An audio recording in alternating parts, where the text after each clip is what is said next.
Welcome back. As we promised, we are going to speak together and to discover together the importance of AI, particularly in the education field, and how our coming generations can benefit from AI in this stage, or this, let's say, very important stage in their lives in the university or the college stages, and how they can benefit from all what can be introduced through this field in their future career, and to be connected with the current technologies, taking into consideration that one of the most important issues we should take care of is to fill this gap between theory and practice, between what they learn and what they are going to use in their future career practically. To shed more light on this, we are very much delighted to have with us via phone Dr. Hisham Mesbah, Professor of Communication, Cairo University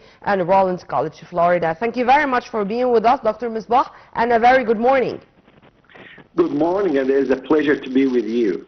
Thank you, sir. Sir, before going into details, is the term AI or artificial intelligence in the first place an old one, and relatively it's brand new only for us in the Middle East or in Egypt? And if yes, since when this term was already used and in what fields? Well, artificial intelligence is not a new concept in the whole world, not just in the Middle East.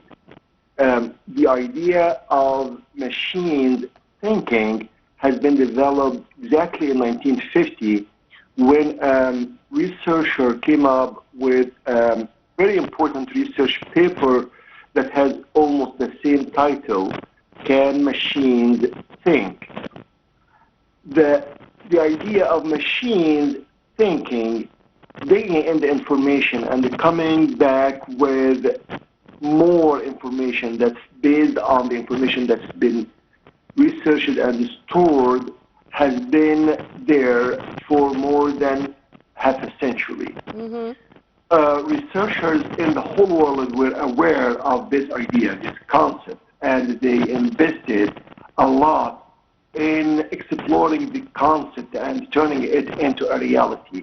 Over the years, mathematicians, physicians, engineers were involved, and research has been, research has been going on for decades before we started to learn about it, when it turned into a popular thing just about 3-4 years ago.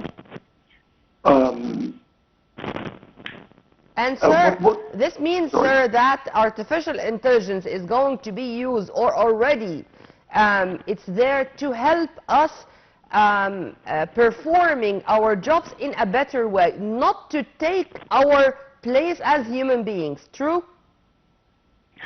Well, yes and no. Technology is technology. It depends on how you use it. Artificial intelligence, we have been all using artificial intelligence. When you are typing something and there is automatic spelling correction, this is artificial intelligence. When you are on the internet and being searched and things start popping up based on your interests, that's artificial intelligence. Artificial intelligence is just like any other type of technology. It's meant to be used for what it can do for us. But we humans, we are so creative, and we can come up with uses of the technology that didn't even cross the minds of those who created the technology. I can give you an example of one of the very famous things that we deal with almost daily, YouTube. YouTube was not developed by its inventors to be used the way it's being used right now. It was developed to help the customers of PayPal to post their reactions and their needs. That was the main purpose they invented YouTube. Do you think YouTube is used for that purpose right now? It's said that humans, the users of YouTube, hijacked the technology and created more uses that speaks to what they are thinking of. That's why we say the IT, high-tech technology, has this idea of what we call affordability. Affordability means that the technology is so rich that it can do things that didn't even cross the minds of the inventors of that technology. And with AI in mind, we keep doing that every single moment.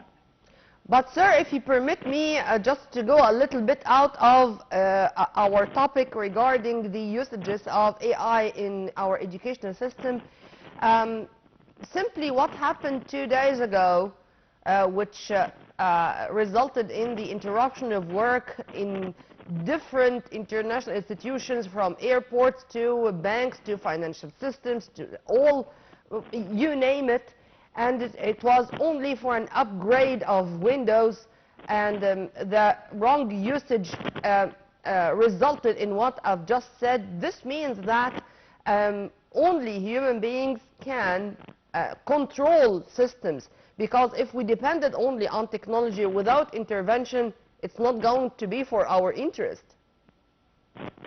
Oh, well, that's the nature of the high-tech technology that we're talking about. If you look at the kind of technology that humans kept on using from the dawn of history, technology was all hardware, starting from the eggs and stone, the iron, the industrialization, all of that was hardware. But with the last revolution in technology, technology turned out to be something that we don't see physically. It's not hardware. It's programs, it's software. Yeah. When you turn technology into this type of identity, you make technology fluid. It's up in the air, and when it's up in the air, everyone can catch it. Everyone can breathe it. Sometimes other people can control it, can breach it. And it's not just what happened 2 days ago. The strongest, the richest the richest governments everywhere in the world are not secure from cyber attacks. Yeah. And that happens. And information can be stolen because it's out there. It's just like air. This is the nature of technology that we have to recognize and be aware of. That's why cyber technology now is an ongoing specialization that people learn and get paid a lot of money if they are good at it. Yes. Sir, returning back to our topic regarding the usages of AI, or artificial intelligence, in our educational system. Before going into more details, so many people think that artificial intelligence is going to be used only for the students who are studying IT, communication technology and stuff like that. Let's take an idea about the usages of AI in all fields. I mean, with all students in all faculties, from medicine to business, from business to even languages, you name it. Well, again, this type of technology is not just a tool. It turned out to be a need. That's why we see now courses in AI are being offered in engineering, in commerce, in media. There are courses that are offered to teach students about AI, how to use AI effectively, creatively, and all of that. No, AI is not meant to be used just for teaching students how to create content. That's one aspect of teaching or using AI in educational institutions. But AI is there to stay, and it's for students and staff and faculty to use in order to achieve the things that they would have taken hours and weeks to produce. AI made the world easy. And instead of wasting your time and energy creating content, you just need to concentrate on the depth, the creativity, and the aspects of the community, the content, without spending so much time. Yeah. Putting Sir, effort to if you create permit that. me to interrupt here, you said a very important statement. AI made it easier, or made the world easy. Made the world easy, but what about its security? Also, its security is a challenge in front of us, or it can be controlled. And here, I mean, on all levels, the individual's levels and even the state's levels.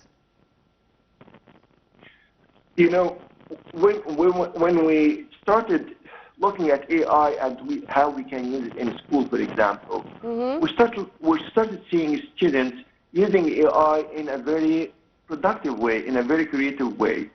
So when I tell students, for example, I want you to create a video about such and such, this kind of production would take about a week or 10 days to do. But with AI, we can just come up with a creative idea, write up a script of 5, 6 lines, enter it into a platform, AI-assisted platform, and we can create the video in 3 minutes. Yeah. So what happened? Well, they need to think deeply. They don't need to be the method of shooting and lighting and all of that. Yeah. Well, that's very creative. That's very creative. However, that's also very dangerous because we started feeling very concerned in college about how students can undermine the main concept of college education. For example, one of the things that we care so much about in Western universities is student evaluations of their instructors. And we came up with this question: what if students, instead of spending about 15 minutes filling out a survey to express their feedback towards their instructors, what if they use AI to get that survey filled out? Yeah. It means that we don't have a real feedback. It means that we cannot be sure whether the instructors being evaluated are doing a good job or not. That means when we come to hiring new faculty, we're not sure whether the evaluations that they come with are real. So how can we hire the right faculty for our students?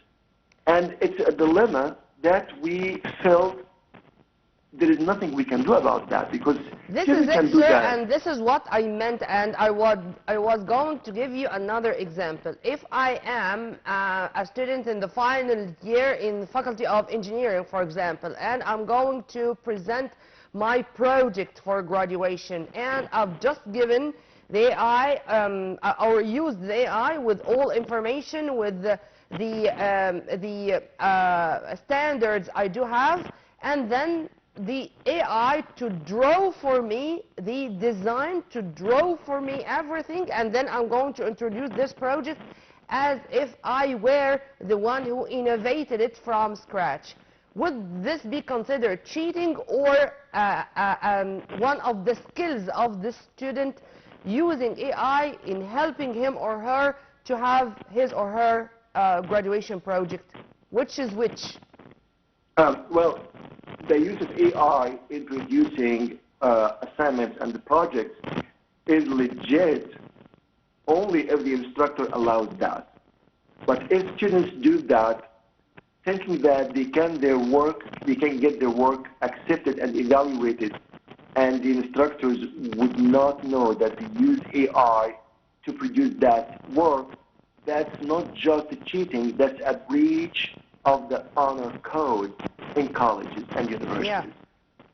However, software also is there to help you detect whether this content was created using AI or not. It's Yeah. not 100% accurate, I know, but with this software, with this technology that colleges use right now in order to detect cheating and breaching of honor code, we, as instructors, as college professors, we started thinking and brainstorming on work, projects, ideas, assignments that are not possible to be created using AI.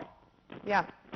I mean, So yeah. it's like a game. We have the technology. Everyone has access to technology, and we need to learn how to make that technology helpful, not a tool for fabricating things. To inspire or to help our students dream high, to know that they do have facilities which they do enjoy, and that they are more lucky generation, not to kill their innovation or not to let them use their real, genuine talents to be better. It's just a tool, not a way to behave or to work instead of them. If I don't know if I'm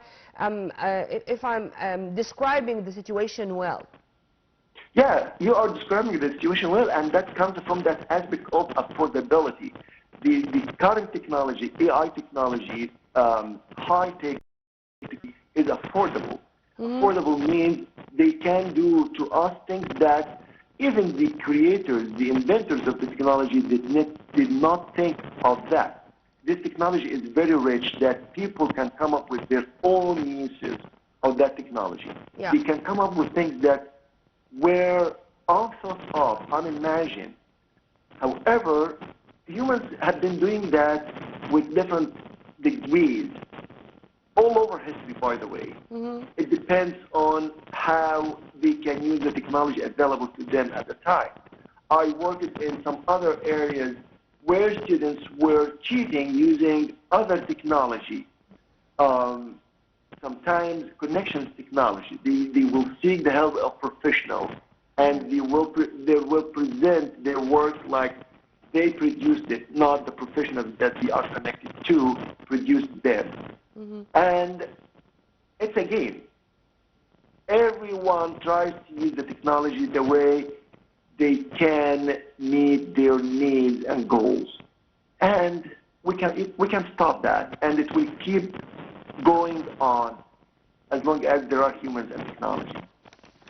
Well, Professor Hisham Mesbah, Professor of Communication, Cairo University and Rollins College, Florida, thank you very much for your input, sir. Have a very good day. Right after the short break, we are going to return back with more, so stay tuned.